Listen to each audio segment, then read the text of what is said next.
Namaku Asep. Orang kampung mengenal aku hanya sebagai tukang ojek pangkalan. Setiap hari aku mangkal di pertigaan dekat warung Bu Imas, tak jauh dari jembatan gantung yang memisahkan kampung kami dengan kebun karet milik perkebunan lama. Tapi aku menyimpan satu rahasia besar, sesuatu yang tak pernah bisa aku ceritakan ke sembarang orang. Aku adalah saksi hidup dari sebuah perjalanan yang membawa seseorang tetanggaku sendiri masuk ke dunia yang tidak lagi dimiliki manusia. Namanya Agung. Dulu, dia orang biasa, tukang servis elektronik keliling, hidup pas-pasan, punya 2 anak, dan istri yang setia. Tapi entah kenapa, mungkin karena terlilit utang, atau merasa tak dihargai hidup ini, dia mencari jalan pintas. Dan jalan itu melewati sebuah tempat terlarang di kaki Gunung Parang. Malam itu aku masih ingat betul. Habis maghrib, udara lembab, hujan baru reda. Langit di atas kampung kami kelabu pekat. Agung datang ke rumahku dengan wajah pucat dan mata cekung. Ia minta diantar ke Kampung Gombong, desa terpencil di lereng Gunung Parang yang katanya sudah lama ditinggalkan penduduk karena sesuatu. "Sep, tolong antarkan, aku harus ketemu seseorang di sana. Dukun, katanya bisa bantu." Aku sempat menolak. Itu daerah sepi, konon angker. Bahkan warga kampungku sendiri tak berani lewat sana setelah maghrib. Tapi Agung nekat. Ia menyodorkan uang cukup banyak untuk ukuran tukang ojek sepertiku. Dan aku salah besar karena menerimanya. Perjalanan itu menembus jalan setapak sempit, melewati kebun karet dan hutan bambu. Semakin malam, suara hutan makin aneh. Bukan suara binatang, tapi seperti bisikan-bisikan kecil, tertawa pelan, dan suara langkah di atas dedaunan kering. Padahal tak ada siapapun di sana. Aku merasa seperti diikuti, sampai akhirnya kami tiba di sebuah rumah reyot, berdiri sendirian di tengah kebun tua. Rumah itu gelap, tidak ada lampu, tapi dari celah pintunya tercium bau kemenyan bercampur darah, sesuatu yang membuat tengkukku berdiri. Agung mengetuk pintu 7 kali, sesuai petunjuk dari seseorang yang entah siapa. Tak lama, pintu itu terbuka sendiri, mengeluarkan angin dingin yang aneh. Lalu dari dalam gelap, muncul seorang lelaki tua. Badannya kurus kering, rambutnya gimbal panjang, matanya seperti lubang hitam. Tidak ada putihnya, hanya gelap. "Masuk," katanya, pelan. Suaranya berat dan kosong, seperti suara orang yang bicara dari dalam sumur. Agung menoleh padaku dan berkata, "Tunggu di motor, Sep." Aku nggak lama, aku mengangguk, walau jantungku sudah berdegup tak karuan. Ia masuk, dan pintu itu menutup sendiri. Aku duduk di atas motor, tapi tak bisa diam. Suara-suara mulai berdatangan dari segala arah. Ada suara perempuan menangis di kejauhan. Kecil melintas cepat di antara pepohonan. Bahkan sempat kulihat tangan hitam kecil muncul dari bawah jok motorku, lalu menghilang begitu saja. Aku hampir kabur saat itu juga, tapi kakiku seperti berat, seolah ada sesuatu yang menahanku untuk pergi. 2 jam, 3 jam, aku hanya menatap rumah itu, berharap Agung segera keluar. Dan akhirnya, pintunya terbuka lagi. Agung keluar dengan wajah berbeda. Matanya merah, tapi bukan karena menangis. Tatapannya kosong, dan mulutnya tersenyum pelan, seperti sedang menyimpan rahasia yang dalam dan gelap. Dia naik ke motor tanpa banyak bicara. Di perjalanan pulang, dia hanya berkata lirih, "3 hari lagi aku naik ke gunung. Aku harus puasa, menyepi, dan melewati ujian." Aku menoleh cepat. "Ujian apa?" Dia tak jawab. Tapi aku tahu, sejak malam itu, Agung bukan lagi Agung yang dulu.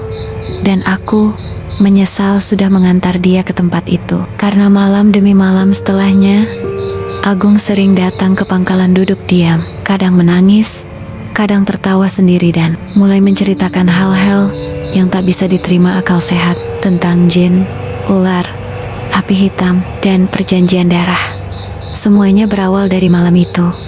Beberapa bulan setelah malam itu, perubahan Agung mulai terasa, teramat nyata.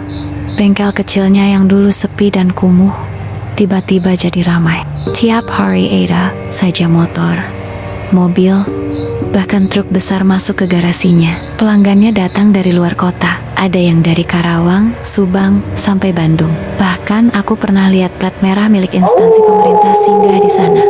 Bukan cuma itu, Agung juga mulai renovasi rumah, beli tanah di sampingnya, bangun ruko. Anak-anaknya disekolahkan ke tempat mahal. Istrinya pakai perhiasan yang kilapnya bukan main. Dan yang paling aneh, tak ada yang pernah melihat diambil uang di bank. Orang-orang kampung mulai bisik-bisik. Katanya Agung kena lotre. Katanya ikut investasi online. Katanya kerjasama dengan orang dalam. Tapi aku tahu, itu bukan dari dunia ini. Aku tahu, karena tiap malam Jumat, jam 2 atau 3 dini hari, Agung datang ke pangkalan ojek sendirian, selalu duduk di jok belakang motorku. Diam, wajahnya kosong, tapi napasnya berat, seperti baru naik dari dasar danau hitam. Lalu dia nyelipkan amplop ke jaketku selalu tebal, berisi uang yang jumlahnya tak pernah aku hitung. Entah karena takut, atau karena memang aku merasa uang itu dingin, berat, dan berbau tanah kuburan. Setelah itu, dia mulai bicara, pelan, satu-satu, seperti membaca dari catatan yang hanya bisa dibaca oleh orang yang pernah menatap mata jin. Sep, waktu itu malam pertama di gunung. Aku gak sendirian, tapi itu manusia yang menemaniku. Ada suara memanggil dari dalam batu. Ada tawa kecil dari pohon yang batangnya bengkok seperti orang lumpuh. Dan saat aku menutup mata, sesuatu masuk ke mimpiku. Mimpi yang bukan mimpi, lebih mirip lorong yang memaksa aku berjalan di atas darah orang-orang yang aku kenal. Aku diam, tak berani potong, karena tiap kali dia bercerita, angin di sekeliling kami berhenti, suara jangkrik lenyap, dan udara menjadi pengap, seperti ruang kecil, tertutup yang dipenuhi keringat dan kemenyan. Aku hampir lari, Sep, tapi di dalam gelap itu, ada suara perempuan, bukan perempuan biasa. Suaranya seperti nyanyi, tapi dengan bahasa yang gak pernah aku dengar. Dia bilang, bertahanlah, ujian belum selesai, hadiah sudah menunggu. Agung memejamkan matanya sebentar, tangannya gemetar. Aku gak ngerti, Sep, tapi malam-malam itu, aku tahu satu hal. Aku udah buka pintu yang gak bisa kututup. Dan sekarang, pintu itu minta tumbal. Aku ingin bertanya, apa maksudnya dengan tumbal? Tapi malam itu, sebelum sempat kutanya lebih jauh, lampu pangkalan ojek mendadak padam. Seluruh kampung gelap, dan dari kejauhan, aku mendengar suara desisan panjang, seperti ular yang berjalan di atas atap rumah. Agung berdiri, menepuk bahuku. Jangan pernah ke Gunung Parang malam Jumat, Sep. Dan jangan pernah ikut seseorang yang bilang bisa kasih rejeki cepat. Ia lalu menghilang ke dalam kabut, seperti bayangan, tak terdengar langkah kakinya. Tak ada suara pintu terbuka, seolah-olah dia hanya datang untuk mengantar cerita yang tak boleh hilang dari dunia manusia. Dan aku hanya bisa diam di atas motor, tua yang bergetar sendiri. Amplop di sakuku seperti batu es, tapi aku tak berani membuangnya. Karena entah kenapa, aku merasa kalau amplop itu dibuang, ada sesuatu dari gunung yang akan datang menjemputku. Waktu itu malam Jumat Kliwon, langit gelap pekat, bulan tertutup awan seperti dilapisi abu. Suasana kampung sunyi, bahkan suara ayam jantan pun tak terdengar, seolah makhluk hidup sedang menahan napas. Agung datang ke rumahku mengenakan jaket hitam dan sarung yang digulung tinggi. Di tangannya ada bungkusan kain merah berisi entah apa. Wajahnya pucat, keringat dingin membasahi pelipis, meski udara dingin menempel seperti kabut. Sep, malam ini waktunya. Antarkan aku ke bawah Gunung Parang, ke rumah dukun itu. Aku tak bisa menolak, entah karena takut, entah karena merasa terikat sesuatu. Kami naik motorku sekitar pukul 9 malam. Jalan menuju ke sana penuh tikungan tajam, tak beraspal, dan dilapisi lumpur setelah hujan sore tadi. Kabut turun tebal seperti kapas busuk. Kami melewati hutan bambu yang dikenal warga sebagai tempat hilangnya beberapa orang beberapa tahun silam. Kata orang, suara gamelan sering terdengar dari sana tiap malam Jumat Kliwon. Tapi malam itu, tak ada suara gamelan. Yang ada hanya bau amis, kuat dan menusuk hidung. Bau seperti darah basi dan daging busuk dicampur jadi satu. Agung diam sepanjang perjalanan. Mulutnya komat kamit, entah membaca doa atau mantra. Saat kami sampai di ujung jalan, ada pohon besar berdiri sendiri. Daunnya bergerak meski angin tak berembus. Di balik pohon itu, kami berjalan kaki menyusuri jalan setapak yang hanya bisa dilewati satu orang. Jalanan itu seperti dipelintir akar, licin dan dingin seperti kulit ular. Setelah hampir setengah jam berjalan, kami sampai di depan gubuk reot. Atapnya hampir rubuh, dindingnya dari bilah bambu tua, dan bau kemenyan bercampur anyir memenuhi udara. Di depan pintunya ada sesajen, kepala ayam hitam, bunga 7 rupa yang layu, dan segelas darah segar yang masih hangat. Gubuk itu berdiri sendiri di tengah padang ilalang. Tak ada rumah lain sejauh mata memandang.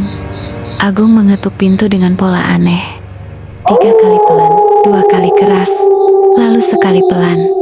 Pintu tidak langsung terbuka, tapi dari dalam terdengar suara gesekan, seperti sesuatu sedang merayap di lantai. Lalu, perlahan pintu terbuka sendiri. Dari dalam muncul si dukun. Badannya bongkok, rambutnya kusut panjang sampai pinggang, matanya putih semua tanpa bola mata. Tubuhnya penuh luka-luka kecil, seperti gigitan. Tapi yang paling mengerikan, tangannya bersisik. Kulitnya bukan kulit manusia sepenuhnya, seperti dicampur sesuatu yang tidak berasal dari bumi. Kau datang tepat waktu, gumam si dukun tanpa membuka mulutnya. Suaranya masuk ke kepala, bukan ke telinga. Agung menunduk, menyerahkan bungkusan kain merah itu. Si dukun membuka perlahan. Di dalamnya ada paku karatan, seikat rambut manusia, dan foto keluarganya. Aku hampir muntah melihatnya, tapi kaki ini tak bisa mundur. Dukun itu tertawa pelan, tawa tanpa suara. Lalu ia menunjuk ke arah gunung di belakang rumahnya, yang berdiri angkuh dengan puncak tertutup awan pekat. 3 malam pertama, kau hanya akan melihat, belum disentuh. Tapi mata mereka sudah memerhatikanmu. Jangan berbicara, jangan jawab suara, jangan tertidur dengan lampu menyala. Gubuk itu hanya diterangi lampu minyak kecil. Asap kemenyan bergulung tebal di dalam ruangan, menyelimuti udara dengan aroma menyengat dan membuat kepala pening. Dinding bambunya berdenting pelan tiap kali angin malam meniup, seolah seluruh tempat itu sedang berbisik dalam bahasa yang tak manusiawi. Aku berdiri di luar, tak berani masuk, tapi dari sela-sela dinding, aku bisa mengintip sedikit, dan itulah yang membuat malam itu membekas selamanya di ingatanku. Agung duduk bersila di tengah ruangan, tubuhnya gemetar, namun tetap diam. Di hadapannya, si dukun tua duduk di atas tikar kompeng camping, dikelilingi tulang-tulang kecil, pecahan cermin, dan kendi berisi darah ayam. Tangan dukun itu gemetar, tapi cekatan. Ia mengeluarkan seekor ayam hitam dari keranjang anyamannya, memotong lehernya dengan paku berkarat, lalu menada darahnya ke dalam tempurung kelapa yang dipenuhi abu dupa eklasek marowo. Kadang wayah malam jinem. Bahasa yang ia ucapkan tak seperti bahasa Sunda atau Jawa. Rasanya seperti bisikan kuno dari zaman sebelum manusia tahu cara menyalakan api. Setelah mantranya usai, ia mencelupkan jarinya ke darah segar ayam itu. Lalu dengan cepat, ia mencoret kening Agung. Sebuah tanda merah melingkar, dengan garis menyilang seperti mata ketiga yang dibuka secara paksa. Agung memejamkan mata. Tiba-tiba seluruh tubuhnya kejang sebentar, dan dari mulutnya keluar desisan kecil, seperti suara ular. Dukun itu tersenyum, mulutnya memperlihatkan jiji-jiki runcing yang tak normal. Kau telah ditandai, bisiknya sambil menatap mata Agung tanpa berkedip. Mereka kini tahu siapa kau. Kau telah menyetujui jalannya. Lalu ia mengambil seikat rambut yang tadi Agung bawa dalam bungkusan merah. Rambut istrinya dan anak-anaknya. Rambut itu dibakar di atas bara kemenyan, menghasilkan asap hitam pekat yang membumbung ke langit-langit. Dukun itu lalu mendekat ke telinga Agung dan membisikkan satu syarat utama. Kalau kau ingin kekayaan, kau harus menyendiri di Gunung Parang. 40 malam, tak boleh turun, tak boleh bicara pada siapapun, walau yang datang berbentuk manusia. Dan setelah itu, tiap malam Selasa Kliwon, kau harus tidur sendiri di kamar. Jangan keluar, jangan bicara dengan siapapun, dan jangan tolak bila putri ular datang. Agung membuka matanya perlahan. Putri ular, bisiknya pelan. Dukun itu mengangguk, lalu berkata dengan suara yang membuat nadi berhenti sepersekian detik, "Dia akan jadi istrimu di dunia malam. Kau harus menerimanya. Bila kau menolak atau melupakan satu malam, satu anggota keluargamu akan jadi upahnya. Darah mereka akan dipanggil sebagai ganti." Tiba-tiba, angin kencang berhembus dari luar gubuk. Lampu minyak padam, dan selama beberapa detik, aku tak bisa melihat apa-apa selain mata dukun yang bersinar merah dalam gelap. Aku lari malam itu, tak pernah menoleh, tapi sejak saat itu, aku tahu, Agung sudah masuk dalam perjanjian yang tak bisa dibatalkan. Dan tanda merah di keningnya, bukan sekadar simbol, itu adalah stempel dari dunia bawah. Pagi setelah upacara itu, dukun tua menyuruhku pergi. Aku tak tahu apa yang terjadi setelahnya, tapi malam minggu depannya, Agung muncul lagi di pangkalan ojek. Tubuhnya lebih kurus, wajahnya lebih cekung, dan matanya kosong. Sambil menyelipkan amplop ke sakuku, dia mulai bercerita. Suaranya lirih, tapi penuh luka. "Gue itu Sep, bukan gue biasa. Itu mulut neraka." Setelah keluar dari gubuk dukun, Agung diantar dua lelaki berwajah dingin yang tak pernah berbicara, entah mereka manusia atau bukan. Mereka membawanya menaiki jalan setapak hingga ke lereng Gunung Parang yang sepi dan ditutupi kabut. Di sana, tersembunyi di balik semak dan batu karang, ada sebuah gua sempit dengan mulut seperti rahang terbuka. Batu-batu di sekelilingnya merah kehitaman, basah oleh lumut dan darah kering.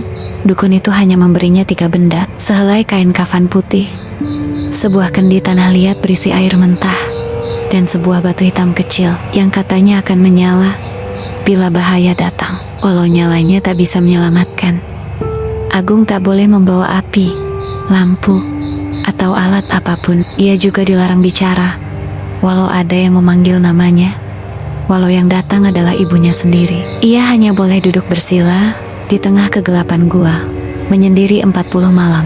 Dan selama itu, kata Agung dengan suara parau, "Kau tak tahu apa yang akan datang, dan dari mana datangnya." Malam pertama, gua itu hening, tapi hening yang menekan. Nafas sendiri terdengar seperti raungan. Uap dari dalam gua lebih dingin dari es. Dinding batu bergetar pelan, seolah sesuatu besar sedang mengintai dari balik batu. Malam kedua, bisikan mulai terdengar, seperti suara wanita memanggil pelan, "Agung, pulanglah, anakmu sakit." Ia tahu itu bukan suara istrinya, tapi suara itu mirip, senggak mirip, nyaris menipu nalarnya. Malam ketiga, tubuhnya mulai menggigil, bukan karena dingin, tapi karena tiba-tiba tubuhnya basah oleh lendir. Dari atas lenggit-lenggit gua, tetesan seperti liur menetes ke wajah dan pundaknya. Dan dari sudut gua, ada suara seretan panjang, seperti tubuh besar yang merayap mendekat. "Aku hanya bisa tutup mata," katanya padaku, "tapi aku tahu dia di sana. Aku tahu dia sedang mencium leherku." Agung tidak boleh lari, tidak boleh menyahut, tidak boleh keluar dari lingkaran yang dia buat sendiri dari garam dan rambut istrinya. Kalau ia melangkah keluar, makhluk itu bisa menyentuhnya. Selama 3 malam itu, ia tidak tidur, matanya membengkak, tubuhnya lemas, dan jiwanya mulai koyak. Tapi itu baru permulaan, itu baru penjajakan, katanya. Baru salam pembuka dari penghuni gunung. Aku menatapnya lama malam itu, dan untuk pertama kalinya, aku melihat seseorang yang sudah kehilangan akalnya, tapi belum mati. Malam pertama di gua itu hening, sunyi. Hanya suara jangkrik dari luar yang samar terdengar, seperti tawa kecil dari dunia lain. Agung duduk terdiam, tubuhnya membeku dalam kegelapan yang pekat, hanya ditemani nafasnya sendiri yang berulang-ulang. Tapi malam ketiga, sesuatu mulai berubah. Dari sudut gelap gua, terdengar suara kecil, merintih seperti tangisan bayi. Suara itu membuat darah Agung membeku. Suara tangisan yang tak seharusnya ada di tempat seperti ini, di gua yang sunyi dan terlarang. Tak lama kemudian, muncul suara tawa perempuan yang menusuk telinga, tertawa pelan tapi menggema, seperti dari dalam tubuh Agung sendiri. Suara itu menyebut-nyebut nama istrinya, seolah mengejek dan merayakan penderitaannya. "Agung, Agung, pulanglah.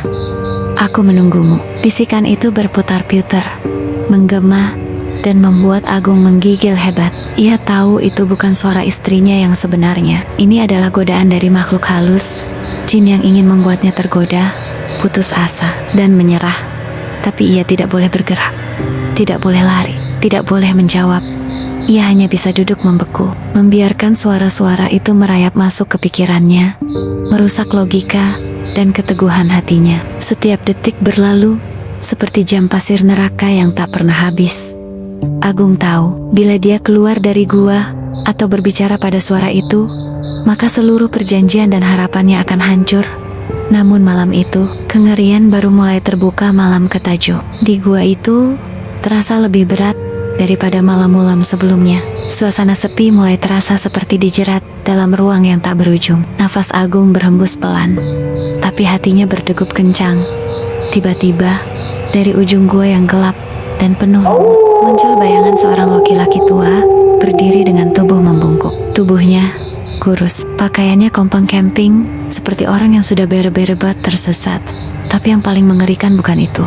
Wajahnya benar-benar aneh. Tidak ada mata, tidak ada hidung, hanya permukaan rata. Seolah wajahnya dilumat sampai halus tanpa bekas. Namun, dari permukaan itu, suara menggema dalam kepala Agung, bukan dari mulut lelaki tua itu. Aku gagal di malam ke-12. Suara itu bisik langsung ke pikiran Agung, dingin dan kosong seperti kuburan. Karena aku lari, karena aku bicara pada mereka, kini aku terjebak di sini selamanya. Agung menelan ludah. Ia ingin lari, tapi kakinya seperti tertanam di batu. Kepalanya berputar, merasakan beban kesepian dan penderitaan abadi yang terpancar dari sosok itu. Bayangan lelaki itu mulai merayap, mendekat, tanpa mata yang bisa melihat, tapi tetap mengintimidasi. Ingat, kau tak boleh menyerah, kau tak boleh membiarkan suara mereka masuk. Jika tidak, nasibmu sama denganku. Sosok itu kemudian menghilang, terserap kembali ke dalam kegelapan gua, seperti kabut yang lenyap ditiup angin malam.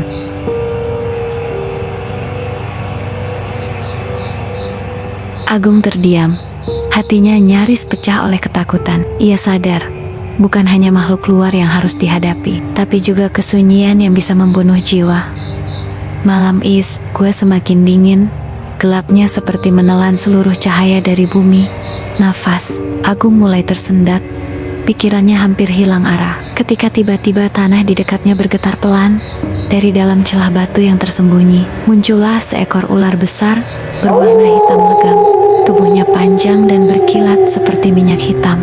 Tapi yang membuat jantung Agung berhenti berdetak adalah kepalanya.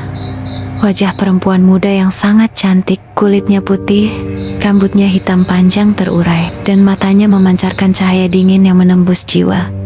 Dia bergerak perlahan, melingkari tubuh Agung yang sudah lemah dan dingin. Ular itu membuka dadanya, memperlihatkan lekuk tubuhnya yang mengerikan namun menggoda. Rasakan aku, Agung, desisnya seperti suara angin malam yang memanggil. Aku pemberi kekayaan dan penderitaan, pilih aku, atau kau akan disiksa lebih dari ini. Tubuh ular itu melilit erat, dingin dan licin seperti lumpur dingin yang mengikat. Agung merasakan hawa panas menjalar ke seluruh tubuhnya. Godaan yang tidak hanya tentang nafsu, tapi juga janji kekuasaan yang menggetarkan. Namun, ia mengingat peringatan dukun tua itu. Ia menutup mata rapat, berusaha menahan napas, dan membentengi hatinya dengan tekad bulat. Malam itu, dia melewati godaan terberatnya. Ular bermuka perawan itu akhirnya menghilang, meninggalkan Agung sendirian dalam kegelapan, dengan tubuh yang dingin dan jiwa yang rapuh. Malam ke-14, gua itu sudah seperti neraka, tanpa akhir bagi Agung. Tiba-tiba, dari celah-celah gelap, muncul makhluk-makhluk kecil. Tubuh mereka kecil, seperti anak-anak, tapi matanya bukan dua melainkan 3 buah mata merah menyala yang berkilat dalam gelap. Mereka merangkak dan berlari, membawa potongan tangan manusia yang terlihat masih segar ke mulut mereka yang mengerikan. Dengan suara serak dan penuh bisikan, mereka menyodorkan tengen-tengen itu ke arah Agung. Makanlah, makanlah, darahmu akan kuat. Darahmu akan memberi kami kekuatan, dan kau akan hidup abadi. Agung terpaku. Jantungnya berdegup kencang seperti ingin pecah. Bau darah dan kematian memenuhi udara gua, menusuk hidungnya, membuatnya hampir muntah. Makhluk-makhluk itu bergerak cepat, melilit kakinya, menarik tangannya agar menerima hidangan mengerikan itu. Namun, Agung menggenggam kain kafan putihnya erat-erat. Ia tahu, sekali saja ia menyerah, maka ia akan menjadi budak mereka. Kehilangan segala harapan. Dengan sekuat tenaga, ia menutup mulutnya, menolak, dan berusaha melawan. Tangannya gemetar, tetapi matanya membara dengan tekad. Malam itu, suara tangisan dan tawa anak-anak jin bergema di gua. Namun Agung bertahan. Ia tahu, perjuangan ini belum selesai.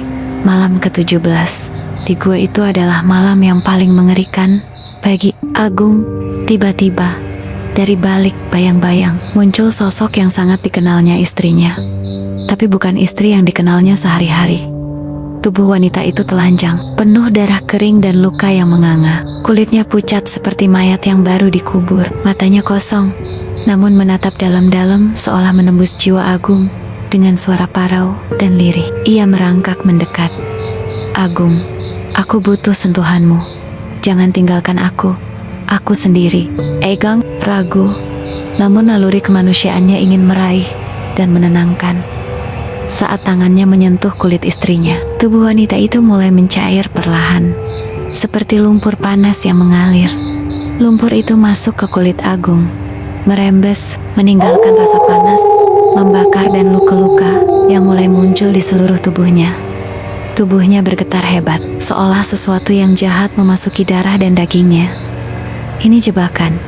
Agung, desis suara dalam kepalanya. Sentuhan itu bukan dari wanita yang kau cintai, tapi dari makhluk yang ingin mengambil jiwamu. Agung berteriak dalam hati, berusaha melepaskan diri, tapi tubuhnya sudah terlalu lemah. Malam itu, luka-luka muncul, bukan hanya di kulit, tapi juga di hatinya. Malam ke-20, gua itu berubah menjadi penjara jiwa bagi Agung.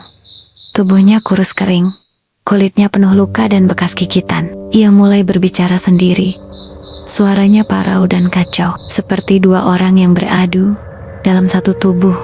Dalam kegelapan, ia menggigit jarinya sendiri sampai berdarah, bahkan sampai nyaris putus. Darahnya mengalir, tapi Agung tak peduli, karena rasa sakit mulai terasa sebagai satu-satunya kenyataan. Kehausan mendera, tapi air bersih tak ada. Dalam keputusasaan, ia meneguk air kencingnya sendiri, berharap itu bisa memberinya sedikit kekuatan. Di cermin imajinasinya, ia melihat dua sosok yang aneh. Satu Agung tertawa gila, dengan mata liar, dan mulut tersenyum penuh kegilaan. Satu lagi, menangis, wajah penuh kepedihan dan ketakutan. Keduanya saling menatap, bergantian menguasai pikirannya. Suara mereka berbisik terus-menerus, mengacaukan akal sehatnya. Kau gila, Agung, kau akan mati sendirian. Tapi jika kau menyerah, keluargamu juga akan ikut menderita. Agung jatuh terduduk, hampir pingsan, napasnya tersengal, tubuhnya nyaris tak kuat. Namun di lubuk hatinya, tersimpan tekad yang belum padam. Ia harus bertahan. Malam ke-25, saat malam semakin pekat, dan udara dingin menusuk tulang, muncul sosok yang membuat seluruh tubuh Agung membeku di tengga gua. Dari bayangan gelap, perlahan muncul makhluk yang tak pernah ia bayangkan. Setengah tubuhnya perempuan cantik, dengan wajah memesona, kulit putih bersinar, dan mata yang dalam, seperti samudra. Setengah tubuhnya lagi adalah ular besar berkilau perak, dengan sisik berkilauan memantulkan cahaya remang. Suara lembut namun dingin keluar dari bibir makhluk itu. Agung, aku adalah putri ular. Kau adalah suamiku sekarang. Setiap malam Selasa Kliwon, kau harus menyendiri bersamaku. Jika kau melangkahi aturan itu, aku akan datang dan mengambil satu persatu keluargamu. Agung terpaku, tak mampu berkata apa-apa. Mengerikan sekaligus memikat. Makhluk itu seperti kegelapan yang merangkulnya erat. Ini bukan hanya perjanjian biasa. Ini adalah ikatan hidup dan mati yang tak bisa ia hindari. Malam Selasa Kliwon tiba. Agung kembali ke gua dengan hati yang penuh ketakutan dan penyesalan. Dari kegelapan, putri ular muncul seperti bayangan yang tak bisa dihindari. Tubuhnya melilit, dingin dan kuat, mengikat Agung tanpa ampun. Agung tak bisa bergerak, sialah tubuhnya bukan miliknya lagi. Ritual yang dilakukan bukan seperti hubungan manusia biasa. Ada rasa sakit yang dalam dan aneh, seperti ada sesuatu yang menusuk dan memborbardir dari dalam dirinya, merusak segala yang pernah ia kenal tentang tubuh dan jiwanya.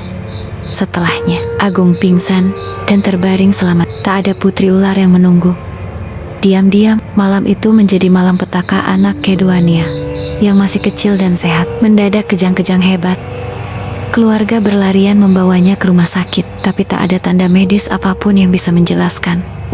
Dalam waktu singkat, anak itu menghembuskan napas terakhirnya tanpa sebab yang jelas.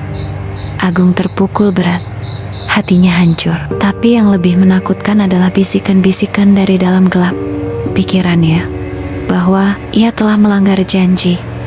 Agung datang ke rumah dukun di kaki Gunung Parang, wajahnya penuh amarah dan kepedihan. Tangannya menggenggam erat, suaranya bergetar saat menuntut jawaban. Kenapa anak saya mati? Saya sudah melakukan semua yang kau perintahkan, semua ritual, semua malam Selasa. Kliwon, kenapa ini terjadi? Dukun tua itu hanya tersenyum dingin, matanya menyipit seperti menyimpan rahasia yang mengerikan. Dengan suara serak dan pelan, ia menjawab, kau melewatkan satu malam, Agung. Hanya satu malam, tapi itu sudah cukup sebagai peringatan. Ia mencondongkan tubuhnya lebih dekat. Suara berbisik penuh ancaman. Lewatkan lagi malam berikutnya, dan bukan anakmu yang akan mati. Istrimu yang akan digigit, dan keluargamu akan hancur satu persatu. Agung terpaku, dingin merayap ke seluruh tubuhnya. Tawaran gelap itu seperti rantai tak terlihat yang menjeratnya semakin erat sejak malam. Agung tak pernah lagi melewatkan ritual malam Selasa Kliwon. Kamar khusus di rumahnya dibersihkan dengan penuh hikmat. Lantai disapu, dinding disiram air suci, dan sesajen beras, bunga, serta dupa dibakar dengan asap tebal yang memenuhi ruangan. Dia harus tidur sendiri di kamar itu. Kamar yang diselimuti kegelapan dan aroma mistis. Di kegelapan itu, suara desahan dan bisikan seperti ular terdengar jelas, menggema dari sudut-sudut ruangan. Kadang, tubuh Agung terasa aneh. Kulitnya berubah kasar, bersisik halus yang berkilauan, seperti sisik ular, mulai muncul di lengannya dan punggungnya. Kadang pula, mulutnya tanpa kendali, mengeluarkan kata-kata dan bahasa yang bukan bahasa manusia. Kata-kata yang menggetarkan jiwa. Dia tahu, ini bukan sekadar ritual. Ini adalah perjanjian yang merasuk ke dalam daging dan tulangnya, mengikatnya selamanya pada makhluk gaib yang disebut Putri Ular. Ketakutan dan kesendirian menjadi teman setiap malam itu. Dan Agung hidup dalam beyong-beyong, ancaman yang tak pernah hilang. Aku, Asep, tukang ojek yang jadi saksi hidup semua ini. Kadang, Agung datang ke pangkalan, duduk diam di jok belakang motorku. Mata merahnya seperti menyimpan api neraka yang tak padam. Dia mulai bercerita, suara bergetar, dan penuh ketakutan tentang Putri Ular yang tak pernah kenyang. Tentang malam-malam panjang, yang berubah jadi neraka. Hubungan gaib yang semakin kasar, dan menekan jiwanya. Aku lihat bagaimana tubuhnya kadang gemetar. Terkadang ada sisik halus muncul di lengannya. Tanda-tanda yang membuat bulu kuduku meremang. Tapi dia tak bisa berhenti. Dia tak punya pilihan. Ritual itu bukan sekadar janji, tapi rantai neraka yang mengikat hidupnya dan keluarganya. Aku hanya bisa diam, menjadi saksi bisu dari kutukan yang tak pernah usai. Itu bukan pesugihan biasa. Itu adalah pernikahan yang tidak terlihat oleh manusia. Agung kini adalah suami dari jin, Putri Ular, makhluk gaib yang mengikat jiwanya dalam ikatan tak terpisahkan. Pernikahan gaib itu tidak mengenal cerai, tidak ada kata lepas atau bebas. Selamanya, Agung menjadi milik ular itu, tubuhnya, jiwanya, hidup dan matinya. Setiap Selasa Kliwon, ritual itu harus dilaksanakan, atau petaka akan jatuh pada keluarganya. Dan suatu hari nanti, ketika nyawanya dicabut dari dunia ini, jiwanya akan dikawinkan selamanya di kedalaman gelap bawah tanah Gunung Parang. Sebuah kutukan yang tak bisa dihapus, sebuah nasib yang tak bisa dihindari. Aku, Asep, tukang ojek, hanya bisa menjadi saksi. saksi hidup dari perjanjian neraka yang mengikat Agung dan keluarganya selamanya. Kisah Agung dan perjanjian kelamnya dengan Putri Ular di Gunung Parang adalah peringatan bagi siapa saja yang mencari kekayaan dengan jalan pintas. Pesugihan bukanlah jalan mudah. Ia membawa konsekuensi yang tak terbayangkan hingga mengorbankan yang paling berharga, keluarga dan jiwa. Apapun yang kau kejar dalam hidup, ingatlah selalu bahwa harga dari sesuatu yang tampak instan bisa jadi jauh lebih mahal daripada yang kau sangka. Jangan pernah sembarangan percaya pada janji kegelapan.